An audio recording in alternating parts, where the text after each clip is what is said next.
नमस्कार मित्रांनो, माझं नाव आहे गौरव उपासनी. मी एक लेखक आहे, एक अभिनेता आहे आणि मी आत्तापर्यंत काही लघुपटांमध्ये आणि मराठी चित्रपटांमध्ये मी काम केलेलं आहे. माझे 2 चित्रपट हे चित्रपटगृहात प्रदर्शित झालेले आहेत. एका चित्रपटाचं नाव आहे श्रीयुत नॉन महाराष्ट्रीयन. हा एक ॲक्शन थ्रिलर मराठी चित्रपट आहे आणि दुसऱ्या चित्रपटाचं नाव आहे झटका. हा एक कॉमेडी चित्रपट आहे आणि या दोन्ही चित्रपटांचं लेखन मी स्वतः केलं आणि आता माझ्यासोबत आहे अजिंक्य उपासनी, जो माझा सख्खा भाऊ आहे आणि तो या चित्रपटांचा सहलेखक आहे आणि दिग्दर्शक पण आहे. तर हा जो व्हिडिओ आहे, हा व्हिडिओ करण्यामागचा उद्देश हा आहे की आपण नेहमी म्हणतो की मराठी सिनेमा हा कुठेतरी इतर भाषांच्या सिनेमांच्या प्रमाणे त्यांच्या तुलनेमध्ये हा कुठेतरी कमी पडतोय का, हा कुठेतरी मागे पडतोय का? तर तसं नाहीये. किंवा तुम्हाला जरी तसं वाटत असेल की बाबा हे असं असं होतंय की मराठी सिनेमा कुठेतरी मागे पडतोय का, मराठी सिनेमा का चालत नाहीये, का तेवढा यशस्वी होत नाहीये, तेवढा मोठा होत नाही, तर त्याच्या मागची मूलभूत कारणं काय आहेत हे आम्ही आमच्या अनुभवातनं जे काय शिकलो, आम्हाला जे काय समजलं, हे आम्ही तुमच्यासोबत शेअर करणार आहोत. की आपण कायम एका बाजूला उभं राहून आपण कायम शिव्या घालत असतो, नावं ठेवत असतो किंवा टीका करत असतो. ती टीका बरोबर पण असते काही काही वेळेस. पण मग समोरच्याची बाजू पण आपण समजून घ्यावी. म्हणजे जे फिल्म मेकर्स आहेत, जे दिग्दर्शक आहेत, जे लेखक आहेत, जे निर्माते आहेत, त्यांची पण एक बाजू आहे. तर ती बाजू कुठेतरी आम्ही तुमच्यासमोर मांडण्याचा प्रयत्न करतोय आजच्या व्हिडिओमध्ये. आणि आम्ही तीच चर्चा तुमच्यासमोर करू पाहतोय, कारण आम्हाला पण तुमच्याकडनं फीडबॅक हवाय, की आम्ही आणखीन काय स्वतःमध्ये सुधारणा करू शकतो. आम्ही कुठल्या माध्यमातनं तुमच्यापर्यंत पोहोचावं, कुठल्या प्रकारचं कंटेंट तुम्हाला द्यावं, ज्या हिशोबे जे आपल्या सगळ्यांचं स्वप्न आहे की पुष्पा, KGF, RRR सारखे सिनेमे, तेवढे मोठ्या प्रमाणातले सिनेमे, तेवढा मोठा आवाक असलेले सिनेमे आणि तेवढं मोठं बॉक्स ऑफिस कलेक्शन असलेले प्रोजेक्ट्स हे आपल्या मराठी इंडस्ट्रीमध्ये सुद्धा निश्चितच आपल्याला बघायला मिळावे आणि आपल्याला एक सेलिब्रेशन करता यावं आपल्या मराठी कलाकृतींचं. तर माझ्यासोबत अजिंक्य उपासनी आहे आणि अजिंक्य उपासनी हा माझा दिग्दर्शक आहे. तर आपण एक सुरुवात करूया अजिंक्य. चर्चेला सुरुवात करूया की मुख्य कारणं काय आहेत, मूलभूत कारणं काय आहेत. म्हणजे बजेट हे कारण आहे, मार्केटिंग कुठेतरी कमी पडतंय का, का तांत्रिक बाजू कुठेतरी आपली कमी पडते का, आणि आपल्या अनुभवातनं आपल्याला काय गोष्टी समजल्या ज्या आपल्याला आधी माहीत नव्हत्या. म्हणजे जेव्हा पूर्वी आपण प्रेक्षक होतो आणि आपण नुसतं एक प्रेक्षक म्हणून मराठी चित्रपटांकडे पाहत होतो, आणि आज जेव्हा आपण स्वतः हे काम करून बसलेलो आहे, आपण 2 सिनेमे बनवलेले आहेत आणि ते प्रदर्शित पण केले, तर आपल्याला काय अनुभव आले हे तू तुझ्या पद्धतीने शेअर कर की तुला काय अनुभव आले. अनुभव असे आहेत की बऱ्याचदा आपण जेव्हा प्रेक्षक असतो तेव्हा आपण तुलना करतो इतर चित्रपटांसोबत, की या चित्रपटांची एकंदरीत जी प्रोडक्शन व्हॅल्यू आहे त्या प्रोडक्शन व्हॅल्यूला मराठी चित्रपट का पोहोचू शकत नाही आहेत, त्या दर्जाचे चित्रपट का नाही बनत आहेत. हे प्रश्न पडणं साहजिक आहे आणि काही प्रमाणात ते गरजेचे पण आहेत, कारण त्याशिवाय कुठेतरी वाढ होत नाही किंवा एक ग्रोथ होत नाही. आणि त्या हिशोबाने ते प्रश्न बरोबर आहे. पण एक प्रेक्षक म्हणून ते बघणं आणि जेव्हा तुम्ही ती भूमिका घेता की चला आपण काहीतरी बदल घडवूया, ज्या भूमिकेने आम्ही दोघांनी हे चित्रपट बनवले, की चला मराठी चित्रपटांमध्ये आमचा स्वतःचा काही अभ्यास होता आणि ते अभ्यास करून आम्ही ठरवलं की चला आपण काही वेगळ्या प्रकारचे चित्रपट बनवूया, काहीतरी एक एक्सपेरिमेंटेशन करूया, काही प्रयोग करूया जे कदाचित लोकांना आवडतील. ते जेव्हा आम्ही केले, बरं असं नाही की आम्ही त्याच्यातले तज्ज्ञ नाही आहोत, आम्ही त्यात शिक्षण घेतलंय दोघांनी.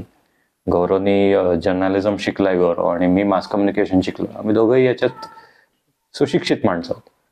तर जेव्हा ती भूमिका आम्ही घेतली चित्रपट बनवण्याची, तेव्हा जे आव्हानं असतात ते इतके जास्त असतात आणि इतके प्रचंड असतात.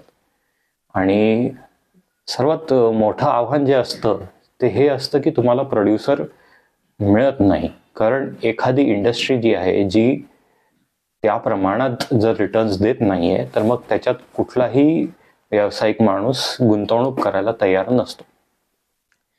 दुर्दैवाने असे पण काही अनुभव आलेले आहेत की काही दिग्दर्शकांनी काही गुंतवणूकदारांना फसवलं, त्यांना एक आमिष दाखवलं, त्यांच्यासमोर एक वेगळं खोटं चित्र उभं केलं त्यांच्याकडनं पैसे उकरले आणि नंतर तो चित्रपट जो आहे तो पूर्ण पण नाही केला आणि ते पैसे खाऊन गेले. अशामुळे पण काही गुंतवणूकदारांच्या मनात मराठी चित्रपटांबद्दल आणि मराठी चित्रपटकारांबद्दल एक चुकीची प्रतिमा निर्माण झाली आहे. तर तो एक प्रश्न आहे. दुसरी गोष्ट, चला तुम्हाला जरी एक निर्माता मिळाला तरी सुद्धा त्या निर्माता मिळवणं, जरी तुम्ही प्रामाणिक असाल तरी मिळवणं कठीण आहे, कारण तो अर्थातच त्याच्या रिटर्न ऑन इन्व्हेस्टमेंटचा विचार करेलच की त्याला कसा नफा मिळेल, यातनं तो कसा नफा मिळवेल.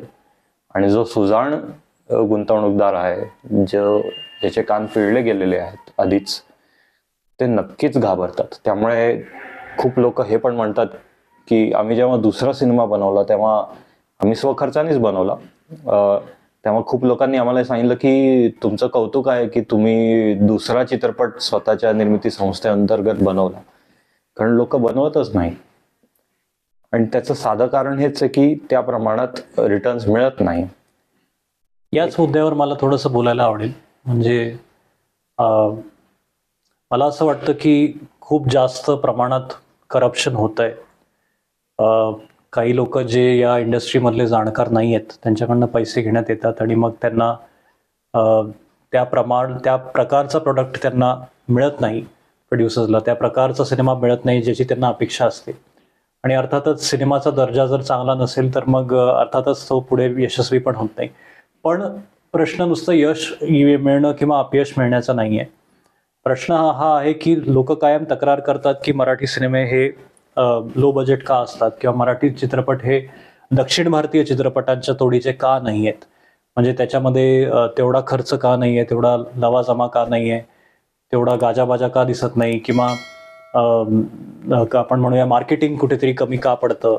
जिथे खूप जास्त म्हणजे बॉलिवूडच्या चित्रपटांचं मार्केटिंग ज्या जोरात होतं, ज्या प्रमाणामध्ये आपल्याला ॲडव्हर्टाइजमेंट केलेली दिसते हिंदी चित्रपटांची किंवा तमिळ तेलुगू चित्रपटांची जे इथे डब करून येतात हिंदीमध्ये, त्या प्रमाणात मराठीची मार्केटिंग का होत नाही. तर मला याच्यामध्ये एक पॉईंट ॲड करायला आवडेल आणि अजिंक्य नंतर अर्थातच तू सांगशीलच की काय तुला वाटतं याच्यावर, की मुळातच सिनेमा बनवण्यासाठी जो खर्च लागतो आणि सिनेमा मार्केट करण्यासाठी जो खर्च लागतो तो खर्च मराठीमध्ये का केला जात नाही. त्याचं मुख्य कारण आहे, अजिंक्यने आता जो पॉईंट सांगितला तोच, की रिटर्न्स.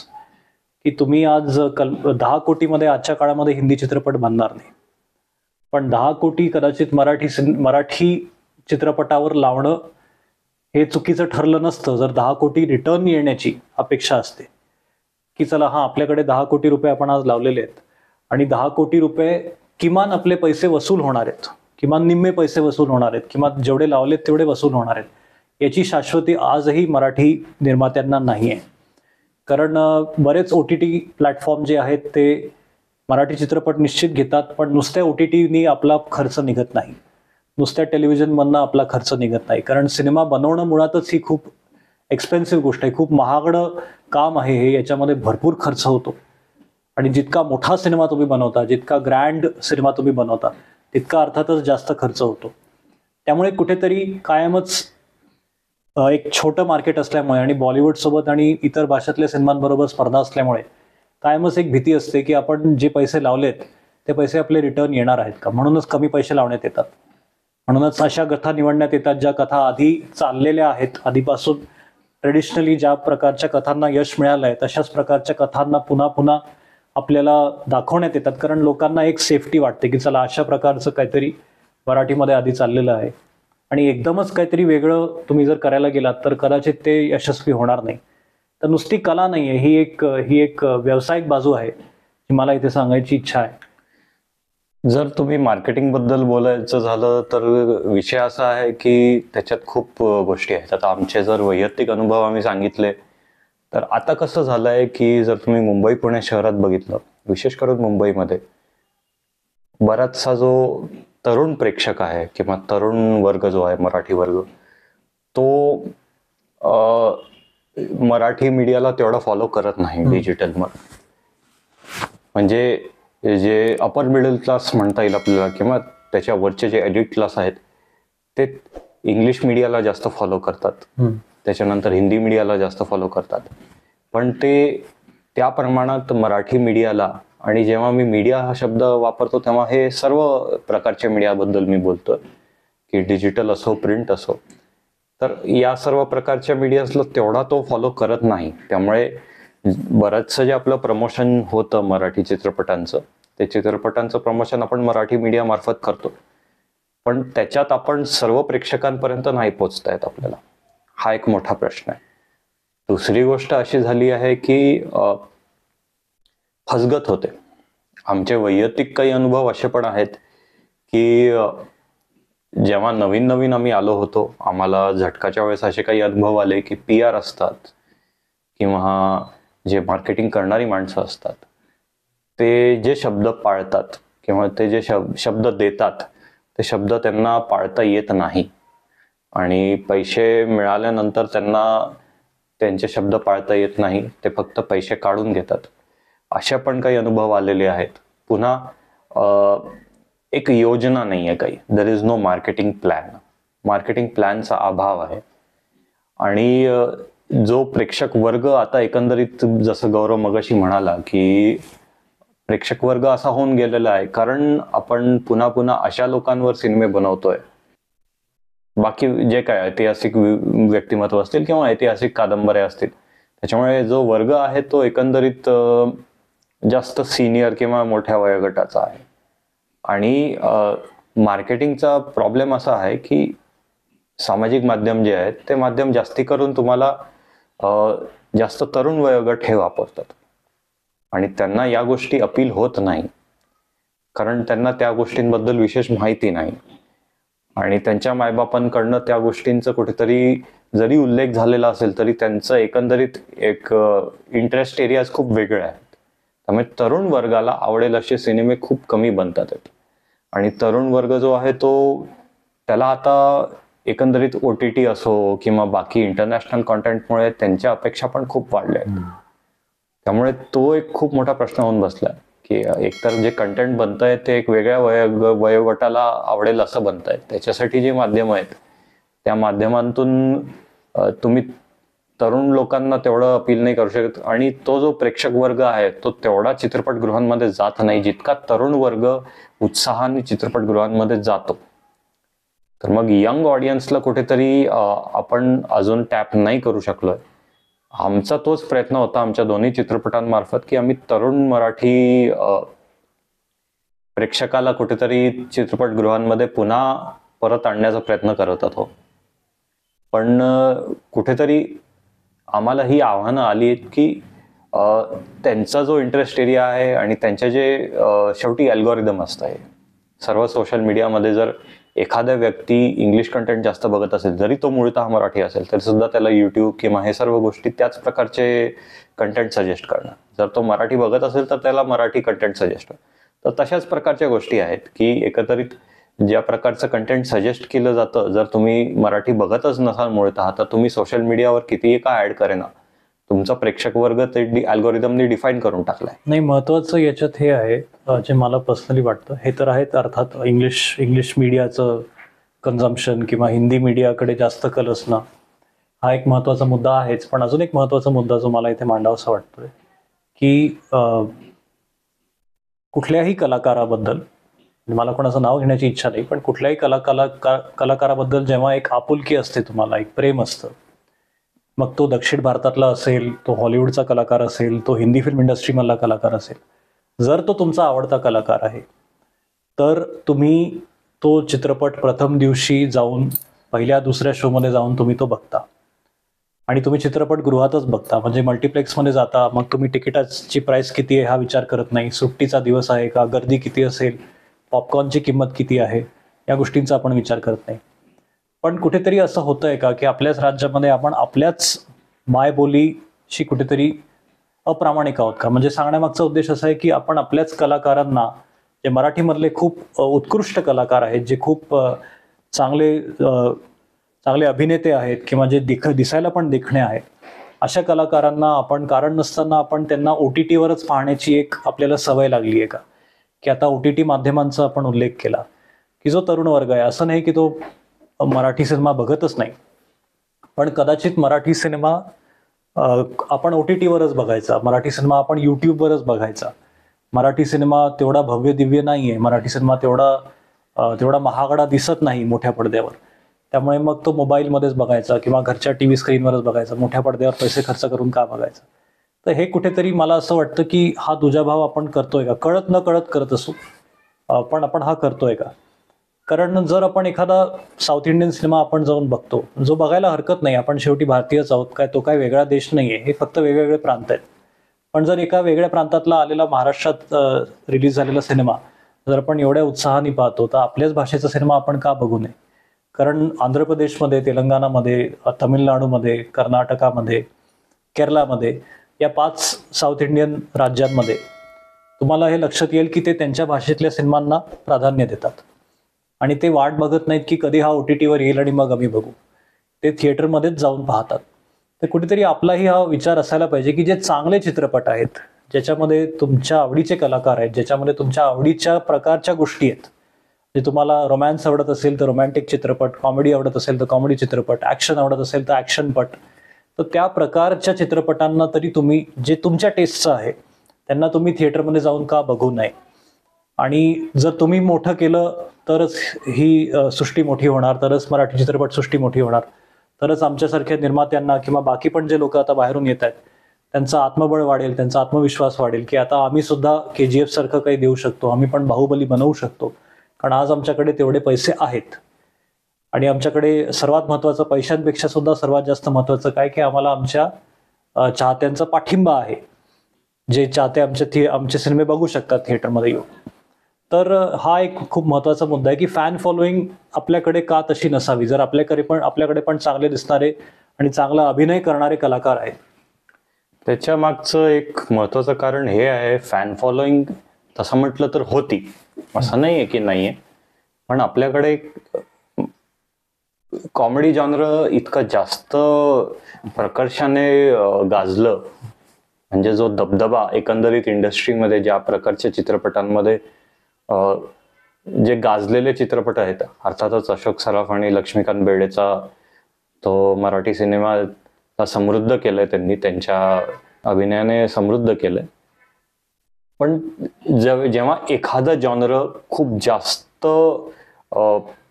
प्रखर होऊन जातं, तेव्हा कुठेतरी या गोष्टीची पण गरज पडते की जरा दुसऱ्या प्रकारचे जॉनरस, ज्याच्यात आपण म्हणूया हिरोइझम जास्त करायला वाव आहे, तशा प्रकारचे जॉनरस दुर्दैवाने मराठीमध्ये पुढे नाही आले. ॲक्शन चित्रपट असो, थ्रिलर चित्रपट असो, अशा प्रकारचे चित्रपट, ज्या चित्रपटांमध्ये जो अभिनेता आहे त्याला काहीतरी हिरोइझम करायला वाव असेल, असे चित्रपट इतिहासात आले जरी असतील तरी सुद्धा ते दुर्दैवाने तेवढे आपल्याला लक्षात नाही आहेत.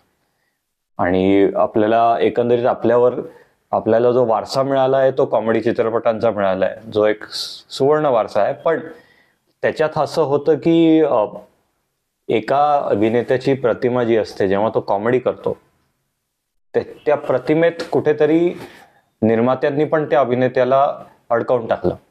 तर अजून एक महत्त्वाचा पॉईंट मला आपल्या चर्चेमध्ये आज आणायचा आहे, आणि तो मला प्रकर्षाने जाणवतोय गेले 4 वर्ष. म्हणजे 2020 मध्ये पहिलं लॉकडाऊन आपल्याला भोगावं लागलं सगळ्यांना, कारण कोरोना पसरला जगभरात एक प्रकारचं पॅन्डेमिक आलं.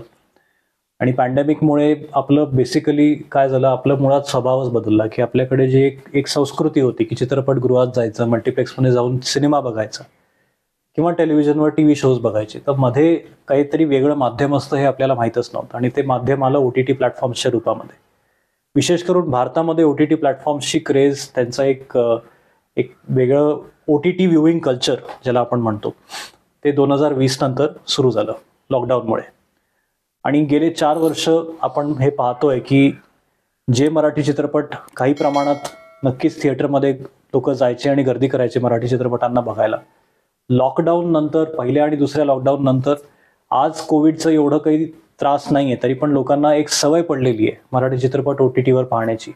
विशेष करून तरुण वर्ग हा यूट्यूबवर मराठी चित्रपट पाहतो. तरुण वर्ग म्हणजे 16 ते 35 किंवा 18 ते 35 वयोगटातला हा जो तरुण वर्ग आहे, हा यूट्यूबवर पण मराठी चित्रपट पाहतो. त्यांच्या आवडीचे कलाकारांचे ते सिनेमे सर्च करू पाहतात. पण तेच लोक आहेत जे कुठेतरी थिएटरमध्ये जाऊन, मल्टिप्लेक्समध्ये जाऊन, प्रथम दिवशी जाऊन मराठी चित्रपट नाही बघत आहेत. तर काय कारण असू शकतं? काय काय कारण आहे की दक्षिण भारतीय चित्रपटांची प्रचंड क्रेज आहे आणि निश्चितच ते चांगलं काम करतायत. त्यांना जर यश मिळतंय तर निश्चित ते डिझर्व करतायत. पण त्या प्रकारचं यश मग कोविड नंतर आणि या सगळ्या OTT क्रेज नंतर मराठी चित्रपटांना का नाही मिळालंय? याच्याबद्दल तुझं मत काय? जसं तू म्हणाला तसं एक जी चित्रपटगृहांमध्ये जाऊन बघण्याची एक जी पद्धत होती ती पद्धतच कुठेतरी सुटली. आणि त्यात काही आणखीन कारणं अशी आहेत की एकंदरीत खूप लोकांचं आयुष्य विस्कळीत होऊन गेलं कोविड काळात. त्यांच्यात घरातला एक कर्ता पुरुष असेल किंवा मुलगा असेल किंवा असे लोक जे प्रायमरी ब्रेड विनर म्हणतो आपण, ते कुठेतरी त्यांनी गमावले. त्यामुळे पण त्यांचे आर्थिक गणित फिसकटलं. त्याच्यामुळे काय झालंय की थिएटरचे तुम्ही उत्सुकता जाऊन तुम्ही बघू नाही शकत सिनेमे. तर त्यामुळे तिकीट प्राइसेस वगैरे पण तुम्ही एक 300 रुपयाचा जर तुम्ही तिकीट प्राइस दिला तर त्याच्यात तुम्हाला हॉटस्टार असो किंवा बाकी जे काय OTTचे प्लॅटफॉर्म्स आहेत त्या OTT प्लॅटफॉर्म्सचं तुमचं सबस्क्रिप्शन फीस तेवढी बरेचशी तर मंथली किंवा अॅन्युअल असते. आणि तुम्ही फक्त एक गोष्ट नाही बघत, त्यात तुम्ही भरपूर गोष्टी बघता. तर ते प्रेक्षकांच्या मनात खेळतच. पुन्हा मराठी चित्रपटांची जी अवस्था होती ती फार काही उत्कृष्ट नव्हती अशी 2020च्या आधी. फक्त एक छोटा काळ आला होता जेव्हा 2014 ते साधारण 2018 म्हणूया आपण, ज्यात चांगल्यापैकी चालायला लागले होते चित्रपट. पण तो काळ पण टिकला नाही जितका टिकायला पाहिजे होता. तो पुढे चालू नाही राहिला. पूर्वी पण तेवढाच त्रास होता, मराठी चित्रपट त्या प्रमाणात नाही चालायचे. पण आता ते आणखीनच कठीण होऊन बसलंय. पूर्वी न चालण्याचं कारण हेच होतं की एकंदरीत प्रेक्षकांनी नकळतपणे मराठी चित्रपटांना त्यांच्या मनात दुय्यम स्थान देऊन टाकलंय. म्हणजे त्यांना या गोष्टीचं कदाचित कल्पना पण नाहीये की आपण आपल्या भाषेच्या चित्रपटांना कुठेतरी इग्नोर करतोय. आणि त्या गोष्टीची त्यांना कुठे जाणीव पण नाहीये किंवा त्याबद्दल काही खंत पण नाहीये किंवा त्याबद्दल त्यांना विशेष काही वाटतच नाही. म्हणजे गोष्टी त्यांचा खूप विरस होऊन गेलाय, म्हणजे खूप टोकाचा विरस म्हणूया आपण, असं झालंय. आणि ती फार दुर्दैवी बाब आहे. आणि त्याबद्दल प्रयत्न चालू आहेत, असं नाही की प्रयत्न चालू नाही आहेत. इंडस्ट्रीमध्ये अधूनमधून चांगले चित्रपट आले आहेत, त्यांनी ते गाजले पण आहेत. पण मग ज्या प्रकारचं अभूतपूर्व यश एखाद्या दक्षिणात्य चित्रपटाला मिळतं त्या प्रकारचं यश त्यांना नाही मिळत. म्हणजे तसं म्हटलं तर आपली लोकसंख्या राज्याची 13-14 कोटी आहे. त्यापैकी समजा आपण 10-11 कोटी मराठी भाषिक असले तरी सुद्धा त्या मनाने जे यश मिळतंय ते यश पुरेसं नाहीये. तर ही एक बाब आहे. मला असं वाटतं याच्यामध्ये एक पॉइंट मला ऍड करायला आवडेल की जर तुम्ही तेलंगणा किंवा आंध्र प्रदेश किंवा केरळासारखे राज्य बघितले तर निश्चितच अजिंक्यने आता जो मुद्दा मांडला तो मुद्दा बरोबर आहे की तिकडे तेवढी लोकसंख्या नाही आहे जेवढी महाराष्ट्राची आहे. म्हणजे जर आपण एक डेटा कुठेतरी इंटरनेटवर सर्च केला तर हिंदी आणि इंग्लिश नंतर भारतामध्ये सर्वात जास्त बोलली जाणारी भाषा ही मराठी आहे. कारण तेवढ्या प्रमाणात मराठी लोक आहेत. आणि जगभरामध्ये पण जर तुम्ही इंटरनेटवर सर्च केलं तर आय थिंक मला असं वाटतं की 20 टॉप 20 किंवा टॉप 30 भाषांमध्ये मराठीचं स्थान आहे जगभरातल्या number of speakers of that language. म्हणजे तेवढ्या प्रमाणात लोक मराठी भाषा बोलतात, पण कुठेतरी नुसती भाषा बोलतात किंवा त्यांना भाषा कळते हे पुरेसं नाही आहे. तर जो मुद्दा आपण विविध प्रकारच्या डिबेटमध्ये पाहतो, टी व्हीमध्ये असो, वृत्तपत्रांमध्ये असो किंवा यूट्यूब चॅनल्सवर असो, तो मुद्दा खूप महत्त्वाचा आहे की प्राईड, म्हणजे अभिमान बाळगणं तुमच्या भाषेबद्दल, तुमच्या कलाकृतीबद्दल, तुमच्या संस्कृतीबद्दल एक प्रकारचा अभिमान बाळगणं खूप गरजेचं आहे. आणि विशेष करून तरुण पिढीने तो बाळगणं खूप गरजेचं आहे की I don't know Marathi, I can only talk in English. तर अशा पद्धतीने जेव्हा आपण म्हणतो की जेनझीचे मुलं तशा पद्धतीने बोलतात, मी म्हणत नाही सगळे, पण काही लोक आहेत तसे जे जे उगाचच स्वतःला कूल दाखवण्यासाठी, स्वतःला असं म्हणूया आपण स्टायलिश दाखवण्यासाठी ते इंग्लिशचा वापर करतात, ते हिंदीचा वापर करतात. दोन मराठी लोक ज्यांना माहिती आहे एखाद्याचं नाव जोशी असेल, दुसऱ्याचं नाव जाधव असेल किंवा काळे असेल किंवा काहीही असू शकतं, पण मराठी आडनाव असलेले दोन माणसं हे आपापसात मराठीमध्ये बोलत नाहीत. ते एक तर इंग्रजीमध्ये बोलतात किंवा हिंदीमध्ये बोलतात. कित्येकदा तर ते तेलुगू गाणी पण ऐकतात, ते मल्याळम चित्रपट पण पाहतात विथ सबटायटल्स. तर तुम्ही एक मल्याळम चित्रपट बघा, निश्चित बघा, तुम्ही तो सबटायटल्स सकट पाहताय, पण तुमच्या मुळात तुमच्या मातृभाषेतला चित्रपट तुम्ही पाहू इच्छित नाही, तर ही नक्कीच विचार करण्याची गोष्ट आहे. कारण कुठलाही मल्याळम व्यक्ती हे म्हणणार नाही की मी मराठी चित्रपट विथ सबटायटल्स बघितलाय. कुठेतरी जर आपण त्यांना मान देतोय, जो द्यायला हरकत नाही कारण ते चांगलं काम करतायत, आपण भारतीयच आहोत, तर तसा मान आपल्याला का मिळू नये? किंवा आपण स्वतः तो मान तयार करायला पाहिजे का स्वतःमध्ये? जे आपण म्हणतो लँग्वेज प्राईड आहे की मी मराठी आहे आणि मला गर्व आहे मी महाराष्ट्रीयन असण्याचा, मी मराठी असण्याचा, तर मी माझ्या भाषेतल्या सिनेमाला कुठेतरी तो मान दिला पाहिजे, माझ्या कलाकारांना मी तो मान दिला पाहिजे. आणि हे तरुण पिढीने करायला हवं, नाहीतर मग हळूहळू इंग्रजी आणि हिंदी या भाषांचं इतकं जास्त पसार होईल आणि इतकं जास्त प्रभुत्व येईल लोकांना त्या भाषेंवर, कुठेतरी आपण आपली मायबोलीच विसरून जाऊ आणि आपल्या मुळांपासून आपण लांब निघून जाऊ. तर हा तर सांस्कृतिक भाग झाला, पण कला ही सुद्धा संस्कृतीचा एक भाग आहे. कसं आहे की एक गोष्ट असते अभिमान बाळगणं. कित्येक लोक आहेत ज्यांना या गोष्टीचा नक्कीच अभिमान आहे की मराठी भाषा जी आहे त्याबद्दल त्यांना खूप अभिमान आहे, त्यांची मायबोली आहे. पण ते त्या गोष्टीने भुरळून जात नाही. त्यांना त्या चित्रपटाला एकंदरीत as a product, as a visual product ते बघतात की मी या चित्रपटाला एक प्रेक्षक म्हणून का बघू, फक्त या कारणासाठी मी चित्रपट नाही बघू शकत की ते एक मराठी चित्रपट आहे. आणि तिथे कुठेतरी आपण कमी पडतोय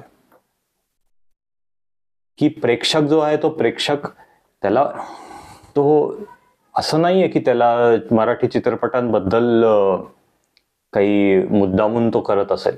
विरस झालाय तो, विरस मराठी प्राईड नाही आहे यामुळे नाही आहे, विरस यामुळे झालंय की कुठेतरी ज्या प्रकारचे चित्रपट बाकी इंडस्ट्रीजमध्ये त्या कालखंडात घडत होते, मराठी सिनेमा काळासोबत नाही चालला. या कारणामुळे कुठेतरी त्यांचा विरस झाला. जेव्हा बाकी इंडस्ट्रीज पुढे चालले होते, त्याचं एक ज्वलंत उदाहरण हे आहे की जेव्हा आपण आपल्या चित्रपट बघत होतो, आपण 2015च्या अगोदर साधारण आपल्याला काही रेफरन्स नव्हता की एखाद्या रिजनल इंडस्ट्रीचं एकंदरीत कसा असतात चित्रपट. बाकी रिजनल इंडस्ट्रीजच्या चित्रपटांचा आपल्याला फारसा काही अंदाज नव्हता.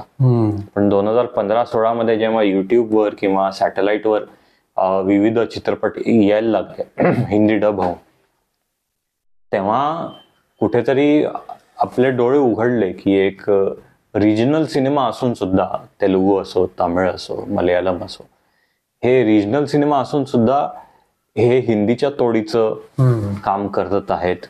आणि जरी तोडीचं नाही तरी सुद्धा त्यांच्यामध्ये कुठेतरी ते एक इंटेंट आहे, त्यांच्यामध्ये ती एक प्रबळ इच्छा आहे की आपल्याला एका दर्जाचं काम करायचं आहे. कथानक असो किंवा इतर गोष्टी असो, प्रोडक्शन व्हॅल्यू असो, या सर्व गोष्टींमध्ये मग कुठेतरी लोकांचे डोळे उघडायला लागले की अरे, मराठी चित्रपटांचा जो एकंदरीत दर्जा आहे तो अजूनही त्या तांत्रिक बाजू, विशेष करून मी थोडं म्हणेन की अजून तांत्रिक बाजू थोडी बरकट होऊ शकते. असं नाहीये की नाहीये, मराठी चित्रपट पण तांत्रिकरित्या बरेच बळकट आहेत.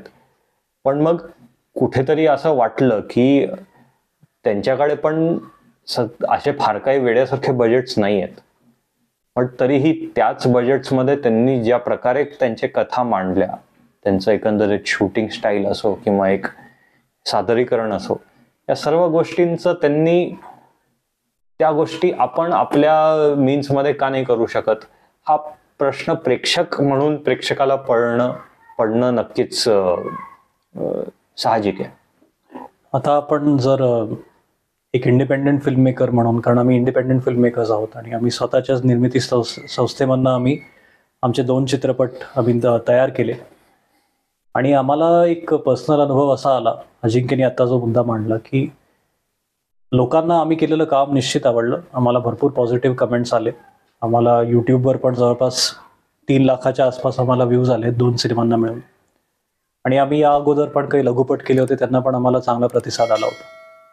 पण महत्त्वाचं हेच आहे याच्यामध्ये, की जेव्हा तुम्ही दक्षिण भारतीय चित्रपटांबरोबर स्वतःची तुलना करता, तेलुगू असेल, तमिळ असेल, मल्याळम असेल वगैरे वगैरे, तर तुम्ही जर काही जुने चित्रपट बघितले तर ते जुने चित्रपट सुद्धा अतिशय कमी खर्चामध्ये बनलेले होते.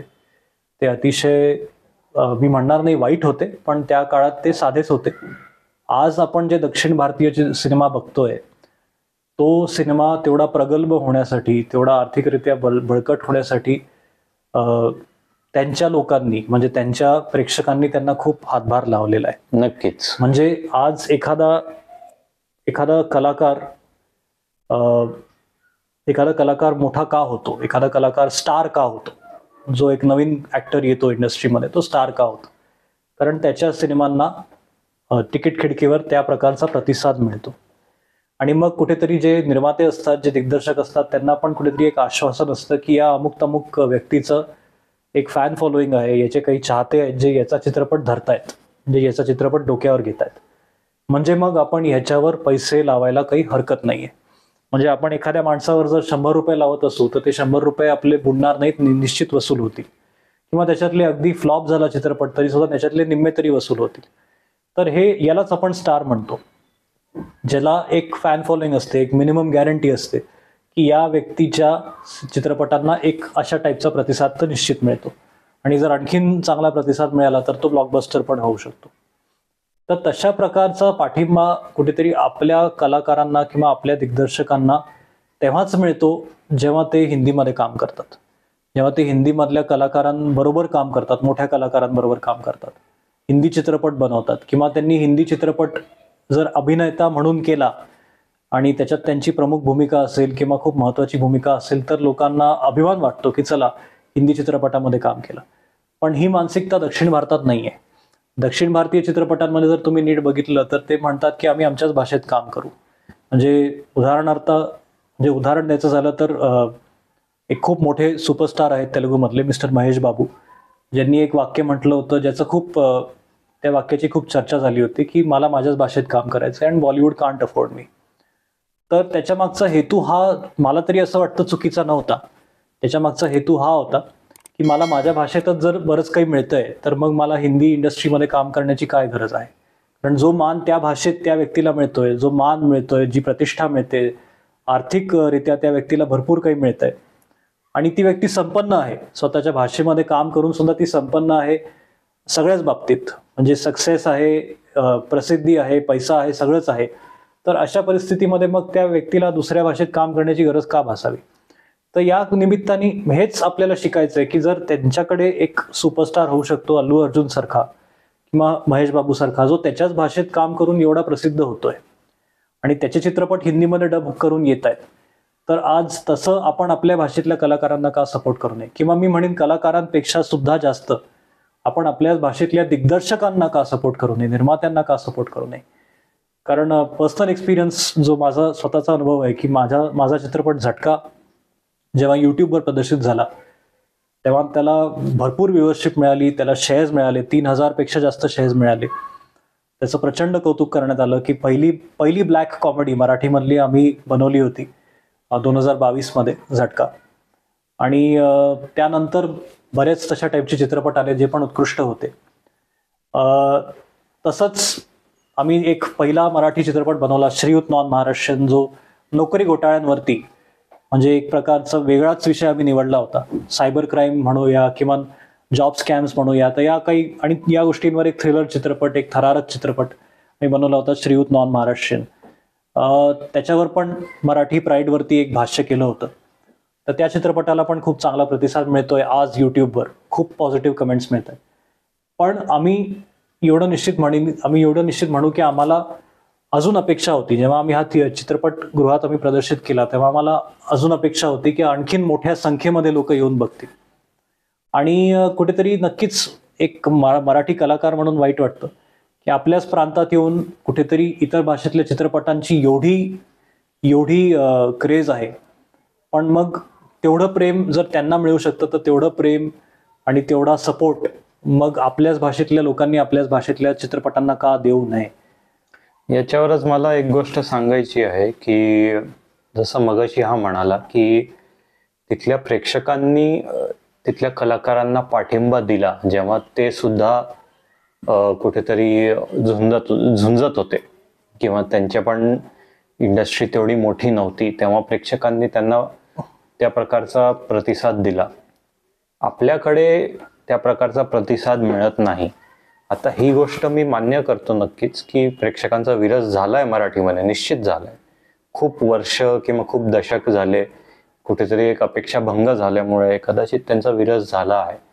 पण जो प्रेक्षक वर्ग अजूनही कुठेतरी मराठी चित्रपट बघतो आणि त्यांना या गोष्टीची समज आहे की एक तांत्रिक बाजू पण बळकट आहे, चित्रपटामधले कलाकार पण बऱ्यापैकी चांगले दिसतात, चांगल्यापैकी ऍक्टिंग पण करतायत, सर्व पद्धतीने चित्रपट नक्की एकदा तरी चित्रपटगृहात बघण्याच्या म्हणजे एक पात्र आहे. परिपूर्ण परिपक्व चित्रपट. एक परिपूर्ण चित्रपट ट्रेलर टीजर वरून वाटतोय तरी सुद्धा त्याची माहिती असून वाटून सुद्धा तुम्ही जर जात नसाल तर मग कुठेतरी प्रेक्षकांना अंतर्मुखी होऊन या गोष्टीचा विचार केला पाहिजे की जर मला या चित्रपटाबद्दल माहिती आहे, मी या चित्रपटामध्ये मला वरवर तरी असं काही वाटत नाहीये की काही खटकण्यासारखं आहे किंवा माझ्या अपेक्षा कुठेतरी कमी कुठल्या तरी लेवलवर मीट होत नाहीये, तर मग एकदा पाहून यायला काय हरकत आहे. या गोष्टीचं कुठेतरी प्रेक्षकांनी पण एक आपण म्हणतो पुढाकार घेतला पाहिजे आणि तो पुढाकार कमी पडतोय. आणि आम्ही आमच्या पद्धतीनं तुम्हाला एक परिपूर्ण चित्रपट बनवून दाखवण्याचा प्रयत्न करतो. शेवटी तुम्हीच ठरवणार, तुम्हीच मायबाप. पण जर तुम्हाला वाटत असेल की चित्रपट चांगला आहे तर तुम्ही ज्या पद्धतीने एखादा दक्षिणात्य चित्रपट जो आहे जो नुकताच रिलीज होतो आहे त्याच्यासाठी तुम्ही 4-4 दिवस आधी ऍडव्हान्स बुकिंग करता. चला मराठीसाठी ऍडव्हान्स बुकिंग तर ओपन होतच नाही, तो विषयच बाजूला राहू द्या. पण पहिला वीकेंड जो असतो मराठी चित्रपटाला चित्रपटगृहात टिकवून ठेवण्यासाठी महत्वाचा असतो, त्या वीकेंडमध्ये तुम्ही ऍडव्हान्स बुकिंग केलं आणि तुम्ही जाऊन बघितला तर मग काय हरकत आहे. आम्ही आमच्या बाजूने आणखीन काय करू शकतो, आम्ही एक चांगला चित्रपट बनवू शकतो. महत्वाचा मुद्दा जो मला मांडायचा आहे इथे की बऱ्याच प्रेक्षकांची ही तक्रार असते की मराठी चित्रपट हे कुठेतरी तेवढ्या मोठ्या प्रमाणात रिलीज केले जात नाहीत. म्हणजे आमच्या घराच्या जवळच्या मल्टिप्लेक्समध्ये असेल, आमच्या सोयीप्रमाणे जर शो टाईम दिलेलं असेल तर मग आम्ही बघू शकतो, किंवा आमच्या आवडत्या थिएटरमध्ये, मग ते आमच्या घरापासून लांब का असेल, आपण आमच्या आवडत्या थिएटरमध्ये जर हा चित्रपट लागला असेल आणि आमच्या सोयीच्या वेळेप्रमाणे लागला असेल तरच आम्ही बघू शकतो. जर दुपारचा शो असेल, सकाळचा शो असेल तर मग आम्ही कसं बघणार, जे अतिशय योग्य आहे. म्हणजे काही चूक नाही त्याच्यामध्ये. ऑफिस आवर्समध्ये जाऊन कोणी सिनेमा बघणार नाही. संध्याकाळचा शो पाहिजे, रात्रीचा शो पाहिजे. आणि कायमच हा एक खूप जुना डिबेट राहिलेला आहे की मराठीला शो योग्य का मिळत नाही किंवा मराठीला पुरेसे स्क्रीन्स का मिळत नाही.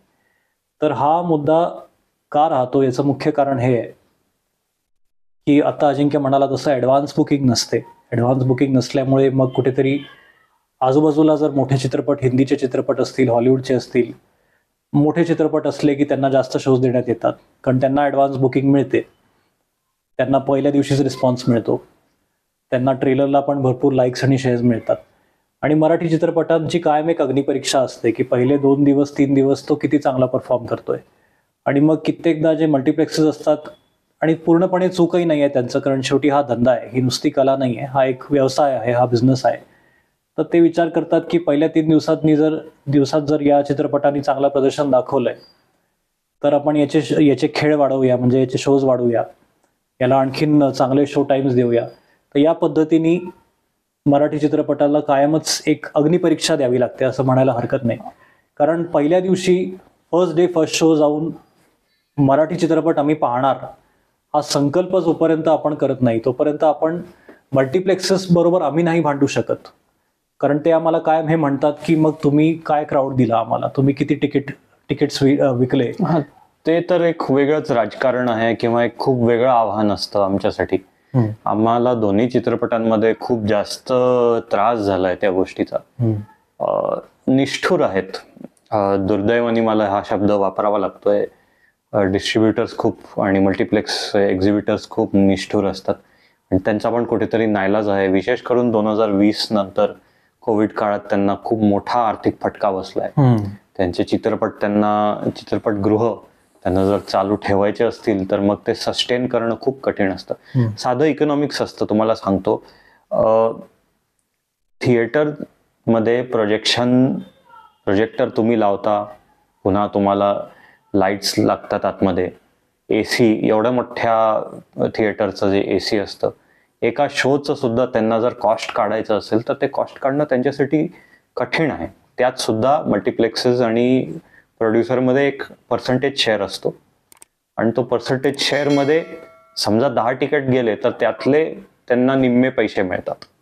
त्यामुळे त्यांना तो खेळ चालवणं खूप कठीण होतं. तर मग आपल्याकडे ही तक्रार असते की बाबा रे, आम्ही तर तिकीट विकत घेतले तरी सुद्धा आमचे शो लावले नाही असं प्रेक्षक बोलतात. पण त्यांना ते परवडतच नाही. पण तुम्ही जर 10 जण गेले तर कसं होईल? तुम्ही तुमच्यासोबत जर आणखीन 15-20 जणांना घेऊन आले तर मग ते सर्वांनाच सोयीस्कर आहे. आणि ती एक गोष्ट आहे ती मी तुम्हाला मांडू इच्छिते की आम्ही सगळं भोगून आलोय की आम्हाला हे सगळं कळून चुकलंय की ते किती निष्ठुर आहेत. पण तरी सुद्धा कुठेतरी या सर्व गोष्टींची तोड एकच आहे. म्हणजे तुम्ही काहीही केलं तरी सुद्धा जोपर्यंत प्रेक्षक तिकडे उभा राहत नाही तोपर्यंत कोणीच त्यांच्याशी नाही लढू शकत. जोपर्यंत तुम्ही प्रेक्षक म्हणून तिकडे मोठ्या प्रमाणात येत नाही तोपर्यंत या लोकांना नाही हरवू शकत. आणि ही गोष्ट म्हणजे ही कोणाच्याच हातात नाहीये, फक्त आणि फक्त प्रेक्षकांच्या हातात आहे. आणि ही त्यांना कुठेतरी सांगण्याची माझी जबाबदारी बनते. कारण आम्ही आमच्या परीने शो मिळवण्यासाठी, शो टिकवण्यासाठी किती कष्ट घेत असतो हे आम्हालाच माहिती आहे. फार जास्त आम्ही फोडून सांगू नाही शकत. पण प्रत्येक निर्माता, प्रत्येक दिग्दर्शक त्याच्या परीने प्रचंड मेहनत करत असतो आणि खूप जास्त प्रयत्न करत असतो की त्याचा शो टिकून राहावा आणि त्याला योग्य ते थिएटर मिळावे, योग्य ते शो टाइम मिळावे. असं कोणी मुद्दामून तर दुपारचे किंवा सकाळचे शो लावत नाही. पण जे मिळतात त्यात सुद्धा तुम्ही जर आम्हाला त्या प्रकारचा प्रतिसाद दिला, कारण प्रतिसादानेच हे लोक वागतात, अदरवाईज यांना हरवणं अशक्य आहे. नाही, आणि महत्वाचं काय आहे की बरेचदा लोक, आता आणखीन एक महत्वाचा मुद्दा आपण मांडूया इथे, की कायम एक तक्रार असते प्रेक्षकांची की आणि जी पूर्णपणे चूकही नाहीये त्यांच्या दृष्टीने बघितली तर बरोबरच आहे, की अरे या चित्रपटाचं मी कुठे होर्डिंग बघितलं नाही किंवा या चित्रपटाचं तेवढं मार्केटिंग झालं नाही आहे, याचा तेवढा हाईप नाही आहे जेवढा एका हिंदी चित्रपटाचा असतो, जेवढा एका साऊथ इंडियन चित्रपटाचा असतो. याची गाणी तेवढी गाजली नाहीये, त्याचं हाईप तेवढं नाहीये. माझं तर प्रश्न याच्यावर उलटा असा प्रश्न आहे की असे खूप चित्रपट आहे ज्यांचं खूप दणक्यात मार्केटिंग होतं. मराठी चित्रपट आहेत असे, गेले 3-4 वर्षांमध्ये असे काही चित्रपट आले आहेत ज्यांचं खूप दणक्यात मार्केटिंग झालेलं आहे. बरं, असंही नाही की ते चित्रपट वाईट आहेत. आपण स्वतः बघितलेत, आम्ही दोघांनी काही असे खूप व्यवस्थित मार्केट केलेले चित्रपट थिएटरमध्ये जाऊन बघितलेत आणि ते तेवढे चांगले पण आहेत. म्हणजे सर्वरित्या टेक्निकली स्पीकिंग, प्रोडक्शन व्हॅल्यू असो, चांगले कलाकार आहेत, चांगले परफॉर्मन्सेस, कथा चांगली आहे, BGM, संगीत सर्व चांगले, कम्प्लीट पॅकेज असून सुद्धा लोक जात नाही. लोक जात नाहीत किंवा जातात, शेवटी हा एक प्रेक्षकांचा प्रत्येकाचा चॉईस आहे आणि आय रिस्पेक्ट दॅट चॉईस. की आज माझ्याकडे मी एक आर्ग्युमेंट एक प्रेक्षक म्हणून करू शकतो, जरी मी कलाकार आहे तरी मी स्वतःला एक प्रेक्षकाच्या जागी जाऊन मी एक आर्ग्युमेंट करू शकतो की माझ्या हातात 500ची नोट आहे, माझ्या हातात 1000 रुपये आहेत आणि मी आता ते 1000 रुपये कसे खर्च करायचे, मी कुठल्या सिनेमासाठी ते खर्च करायचे. मी इंग्लिश सिनेमासाठी करू शकतो, मी हिंदीसाठी करू शकतो, मी रेस्टॉरंटमध्ये जाऊन ते पैसे खर्च करू शकतो. तो माझा चॉईस आहे. आणि तो चॉईस असणं काही चुकीचं नाही. पण याच्यात दोन गोष्टी आहेत. एक तर तुम्ही स्वतः जर ते योगदान दिलं आम्हाला एक निर्माता म्हणून की एक निर्मिती संस्था म्हणून, की तुम्ही जाऊन चित्रपट थिएटरमध्ये जाऊन बघितले, तर आम्हाला पण ते आर्थिक बळ मिळतं. मग आम्ही तशा प्रकारचा तेवढा भव्य दिव्य चित्रपट आम्ही बनवू शकतो. मग तुम्ही ते योगदान द्या. नाही तर मग निदान तुम्ही उलट्या पद्धतीने आम्हाला ट्रोल करू नका. मला असं वाटतं की तुम्ही दोन्हीही गोष्टी नाही करू शकत, की एकीकडे तुम्ही ट्रोल करताय की मराठी चित्रपट हे गरिबीतच बनवले जातात किंवा चांगल्या पद्धतीने बनवले जात नाही किंवा बिग बजेट नसतात किंवा लो बजेट असतात किंवा काय तांत्रिक बाजू चांगली नसते. तर हे एक प्रकारचं ट्रोलिंग होत आहे, जे योग्य आहे. पण मग हे पण योग्य आहे का की एकीकडे आपण ट्रोल पण करतोय आणि दुसरीकडे आपण पाठिंबा पण देत नाहीये, की ज्या हिशोबे मराठी निर्मात्यांना तो कॉन्फिडन्स येईल, तो आत्मविश्वास येईल की हा आम्ही पण आमची एक KGF बनवू शकतो, आम्ही पण आमची एक पुष्पा किंवा बाहुबली बनवू शकतो, आम्ही पण सिंघम सारखं काहीतरी बनवू शकतो. हा कॉन्फिडन्स येणं खूप गरजेचं आहे. कारण तुम्ही जेव्हा सिक्वल बघता कुठल्याही चित्रपटाचा, मग तो कुठलाही असेल, बॉलिवूडचा असेल, तेलुगू असेल, कुठलाही असेल, तर तो सिक्वल भव्य दिव्य का बनतो? कारण पहिला पार्ट यशस्वी झालेला असतो.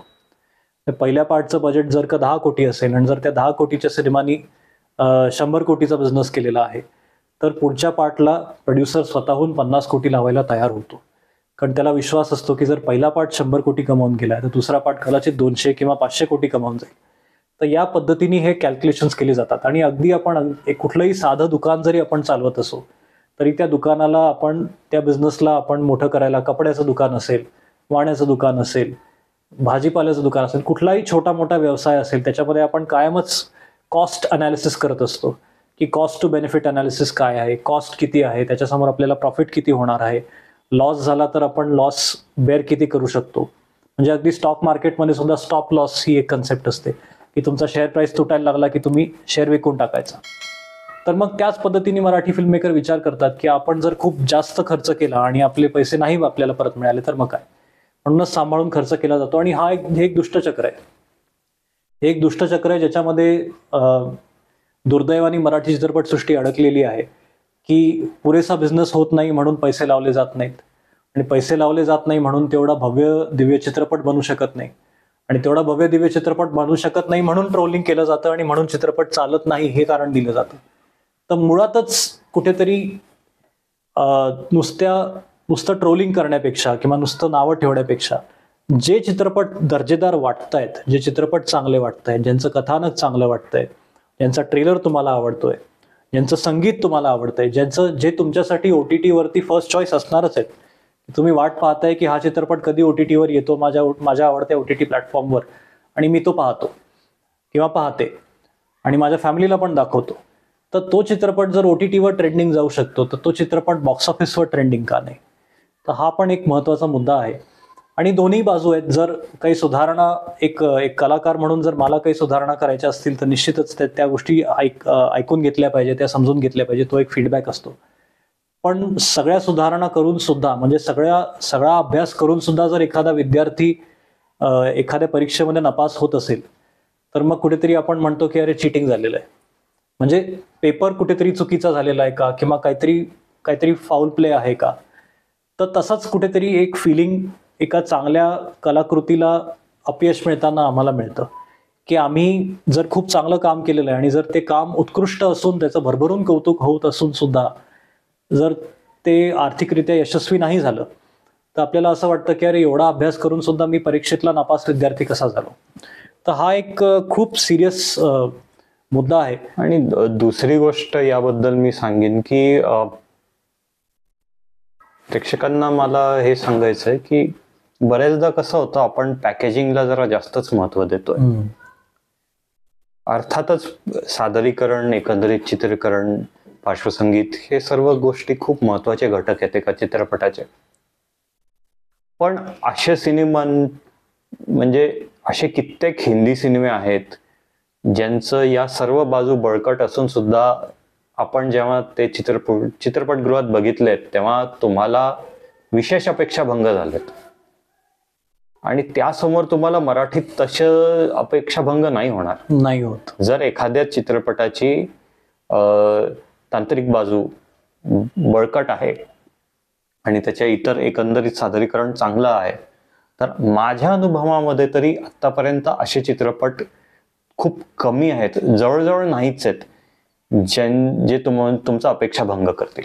मराठीमध्ये कथानक खूप चांगलं असतं. हा, तर हे ह्या ज्या गोष्टी आहेत, तुमची जी तक्रार आहे, सादरीकरण असो, चित्रीकरण असो, ती जर परिपूर्ण होते किंवा त्याची पूर्तता कुठलं तरी चित्रपट करतोय, तर मग हा अशा प्रकारचा दृष्टिकोन अवलंबणं बरोबर नाही. तुम्ही एखादा हिंदी चित्रपट फक्त या कारणासाठी बघायला जाताय की तो चित्रपट सुरेख दिसतोय, सुंदर दिसतो आहे, एकंदरीत सिनेमॅटिक दिसतो आहे. पण मराठी चित्रपट जर सिनेमॅटिक असेल, त्याच्या पद्धतीने त्या निर्मात्यांनी जर खूप कळकळीने त्याच्या लेवलमध्ये, त्याच्या कन्स्ट्रेंट्समध्ये एक सिनेमॅटिक एक्सपिरियन्स देण्याचा प्रयत्न केला आहे, तर मग त्याला सुद्धा तुम्ही प्रतिसाद द्या. तर आम्हाला एवढंच तुम्हाला सांगायचं आहे की कलाकार म्हणून आम्हाला निश्चितच आमचं हे पॅशन आहे आणि आज आम्ही यूट्यूबच्या माध्यमातून तुमच्यापर्यंत पोहोचतोय. आम्ही काही शॉर्ट फिल्म्स बनवले आहेत, आम्ही काही छोटे कॉमेडी व्हिडिओज बनवले आहेत, आम्ही 2 चित्रपट पण बनवलेत. आणि आमचा मूळ उद्देश हाच आहे की तुमचं मनोरंजन करणं, तुमची करमणूक करणं, तुम्हाला चांगल्या चांगल्या गोष्टी, चांगल्या चांगल्या विषयांना धरून बनवलेल्या गोष्टी तुमच्यापर्यंत पोहोचवणं. पण आम्हाला असं वाटतं की जो मान एका कुठल्याही भाषेतल्या एका सुपरस्टारला मिळतो किंवा एका खूप मोठ्या डिरेक्टरला मिळतो, तो मराठी भाषेत सुद्धा काही कलाकारांना मिळावा. नवीन कलाकारांना जसं त्या इंडस्ट्रीजमध्ये पाठिंबा मिळतो, तसा पाठिंबा नवीन कलाकारांना पण मिळावा प्रेक्षकांकडनं. आणि सर्वात महत्त्वाची गोष्ट ही आहे की कुठल्याही प्रकारचा बायस, कुठल्याही प्रकारची अडी आपण मनामध्ये धरू नये, पूर्वग्रह करू नये की मराठी चित्रपट आहे म्हटल्यावर तो कुठेतरी निम्न दर्जाचाच असेल, तो कदाचित तेवढा चांगला नसेल, कदाचित आमचे पैसे वाया जातील, कदाचित आमचा अपेक्षा भंग होईल. तर असे कुठलेही पूर्वग्रह करू नये. आणि महत्त्वाचं काय आहे की आज जर आपण स्वतः कुठेतरी एक तो विश्वास दाखवला, तर आमच्यासारख्या कलाकारांना पण खूप नक्कीच त्याच्यातनं एक मनोबल, आमचं मनोबल वाढतं. आम्हाला तो एक आत्मविश्वास मिळतो, आम्हाला एक पॉझिटिव्ह एनर्जी मिळते की आम्ही जे काम करतोय त्या कामाला जर चांगला प्रतिसाद मिळतोय, तर आम्हाला पण तेवढा उत्साह येतो आणखीन चांगलं काम करायचा, आणखीन स्वतःला इम्प्रूव्ह करण्याचा, आणखीन स्वतःला प्रगल्भ करण्याचा. तर या सगळ्या गोष्टींचा विचार करता आम्हाला असं हेच सांगायचं आहे की आमचे दोन्ही चित्रपट तुम्ही यूट्यूबवर बघा, श्रीयुत नॉन महाराष्ट्रीयन आणि झटका. तुम्हाला काय वाटतं त्या चित्रपटांबद्दल निश्चितच कमेंट सेक्शनमध्ये तुम्ही सांगा. तुम्हाला आवडले तर सबस्क्राईब करा. आणि यापुढे पण आम्ही आमच्या कलाकृती तुमच्यासमोर अशाच पद्धतीने आणत राहू. पण नुसतं आम्हीच नाही, जेवढे निर्माते, जेवढे दिग्दर्शक, जेवढे लेखक आणि अभिनेता सुद्धा जे पोत्तिडकीने काम करतायत की आमची इंडस्ट्री सुद्धा मोठी व्हावी, आमच्या इंडस्ट्रीबद्दल पण आमच्या प्रेक्षकांना अभिमान वाटावा, जे तेवढ्या पोत्तिडकीने काम करतायत त्या कलाकारांना निश्चित पाठिंबा द्या. जे तुमचे आवडते कलाकार आहेत त्यांना थिएटरमध्ये जाऊन पाठिंबा द्या. नुसतं सोशल मीडियावर फॉलो करून तुमचं प्रेम व्यक्त करू नका, ते प्रेम ॲक्च्युली तुम्ही थिएटरमध्ये जाऊन व्यक्त करा. तर या सगळ्या गोष्टींची नक्कीच तुम्ही काळजी घेतली पाहिजे की आपण स्वतःच्या माणसांना कसं आपण आणखीन पुढे आणू शकतो. आणि निश्चित विचार मंथन करा की काय करण्यासारखं आहे, आपल्या बाजूने काय करण्यासारखं आहे. नुसतं नावं ठेवण्यापेक्षा किंवा ट्रोल करण्यापेक्षा आपल्या बाजूने काय करण्यासारखं आहे. आणि माझा दिग्दर्शक, माझा सहलेखक आणि माझा भाऊ अजिंक्य उपासनी तो पण एक अपील करेल तुम्हाला. ही माझी अपील होती की प्लीज आमच्या चॅनलला सबस्क्राईब करा, तुमच्या मित्रांना पण सांगा आमच्या चित्रपटांबद्दल. आणि अजिंक्य उपासनी आता बोलणार आहे. बघा, आम्ही अतिशय प्रामाणिकपणे 2 चित्रपट बनवले आहेत. हे 2 चित्रपट आम्ही चित्रपटगृहात प्रदर्शित केले. आमच्या अपेक्षेप्रमाणे त्याला प्रतिसाद मिळाला नाही आणि त्याबद्दल आमची फार काही तक्रार नाही आहे. आम्ही हे एक आव्हान म्हणून स्वीकारलं आहे की आम्हाला आमच्या प्रेक्षकांच्या अपेक्षांची पूर्ती करायची आहे. पण आम्हाला प्रेक्षकापर्यंत पोहोचण्यासाठी हे एक माध्यम आहे यूट्यूब. आणि कुठेतरी आम्हाला आमच्या अनुभवातून हे कळालंय की आम्ही एका मानसिकतेशी लढतोय. एक दुर्दैवाने मराठी प्रेक्षकाची एक मानसिकता आहे की त्यांनी मराठी चित्रपटांना काही स्थान दिलं नाहीये, दुय्यम स्थान दिलंय, किंवा त्याच्या मनात मराठी चित्रपटांबद्दल विशेष काही विचार येत नाही. जेव्हा चित्रपट बघायची एक वेळ येते तेव्हा तो मराठीचा विशेष विचार करत नाही. तर ही जी एक मानसिकता आहे की कुठेतरी एक विरस झालाय किंवा कुठेतरी अपेक्षाभंग होऊ होऊ कुठेतरी ते मनातनं निघून गेलेलं आहे, त्या मानसिकतेला आम्ही लढा देतोय. आणि हा लढा फार काय सोपा नाही आहे, मोठा नाही, खूप मोठा लढा आहे हा सोपा लढा नाही आहे. आणि त्यासाठी आम्हाला तुमची साथ पाहिजे. आम्ही काहीतरी वेगळं करण्याचा प्रयत्न करतोय. तुमच्याकडनं ही अपेक्षा नाही आहे की तुम्ही आता चित्रपटगृहात, ऑब्व्हियसली आमचा चित्रपट नाहीच आहे तर मग तुम्ही काय बघणार, पण युट्यूबवर तरी तुम्ही आमच्या चित्रपटांना बघा आणि भरभरून प्रतिसाद द्या. कारण त्यातून तुम्हाला हे तरी कळेल की आम्ही कुठल्या प्रकारचे चित्रपट बनवतो, आमची एक काय वेगळी शैली आहे, आणि आम्ही आजच्या काळाच्या सोबत चालून काही महत्वाचे मुद्दे आणि महत्वाचे चित्रपट बनवतोय. आणि मनोरंजक आणि आजच्या स्टाईलला, सिनेमॅटिक स्टाईलला लक्षात घेऊन आम्ही बनवतोय. त्यामुळे तुम्ही बघा, तुम्हाला नक्की आवडतील आणि तुम्ही जास्तीत जास्त लोकांपर्यंत आमचे हे चित्रपट पोहोचवा पण, आणि आमच्या चॅनलला सबस्क्राईब करा. आम्ही इंडिपेंडंट फिल्ममेकर्स आहोत. आम्ही स्वखर्चाने स्वकष्टाने वर आलेलो आहोत आणि आम्हाला आमचं जे क्रिएटिव्ह फ्रीडम आहे ते क्रिएटिव्ह फ्रीडम जपायचं आहे आणि वेगळ्या प्रकारचे चित्रपट, वेगळ्या धाटणीचे चित्रपट तुमच्या समोर आणायचे आहेत. त्यामुळे आम्हाला तुम्ही सबस्क्राईब करा आणि प्रतिसाद भरभरून द्या. मला क्लोजिंग कमेंट एवढीच द्यायची आहे की सर्व वयोगटातली लोक जे आहेत, सगळ्या एज ग्रुप्समधले सर्व वयोगटातले लोक, मग ते लहान असतील, मिडल एज असतील, म्हातार वयातले असतील, तर आम्ही आजपर्यंत जे काय काम केलेलं आहे ते आम्ही कधीच कुठलंही असं काम केलं नाही, मग तो सिनेमा असेल, व्हिडिओ असेल, गाणं असेल, काही असेल, जे कोणालाही ऑफेन्सिव्ह वाटेल किंवा ज्याच्यातनं कोणाला काहीही आक्षेपार्ह वाटेल की बाबा हे आम्हाला पटत नाही आहे, की हे खूपच काहीतरी वल्गर आहे किंवा हे काहीतरी खूप चुकीच्या पद्धतीने यांनी मांडलेलं आहे, तसं आम्ही काहीच केलं नाही आणि करू इच्छित पण नाही. आणि आमची इच्छा हीच आहे की प्रत्येक वयोगटातल्या, प्रत्येक भागातल्या, मग तो शहरी भाग असेल, ग्रामीण भाग असेल, निमशहरी भाग असेल, प्रत्येक भागातल्या मराठी प्रेक्षकांनी मराठी चित्रपटांना बघावं, चांगल्या चित्रपटांचं कौतुक करावं, मराठी चित्रपटसृष्टीला बळकट करावं. आणि आम्ही एक independent filmmakers, set of independent filmmakers म्हणून आम्ही एवढं निश्चित म्हणू की आमचं काम बघितल्यावर तुम्हाला निश्चितच चांगलं वाटेल की दोन तरुण मुलं आहेत जे स्वतःच्या बळावर काहीतरी करू पाहत आहेत. आणि आणखीन असे नवीन चेहरे, नवीन दिग्दर्शक, नवीन लेखक, नवीन अभिनेते येतच राहतील. तर निश्चितच प्लीज श्रीयुत नॉन महाराष्ट्रीयन आणि झटका या चित्रपटांना बघा आणि तुमची प्रतिक्रिया काय आहे ही आम्हाला कमेंट्समधनं कळवा. आणि खूप खूप आभार तुमचा वेळ दिल्याबद्दल. आणि मी गौरव उपासनी आत्ता सध्या हा कार्यक्रम थांबवतोय, पण आपण निश्चितच वेगवेगळ्या माध्यमातून आपण सुसंवाद साधत राहू आणि आम्ही तुम्हाला असंच एंटरटेन करत राहू. थँक्यू.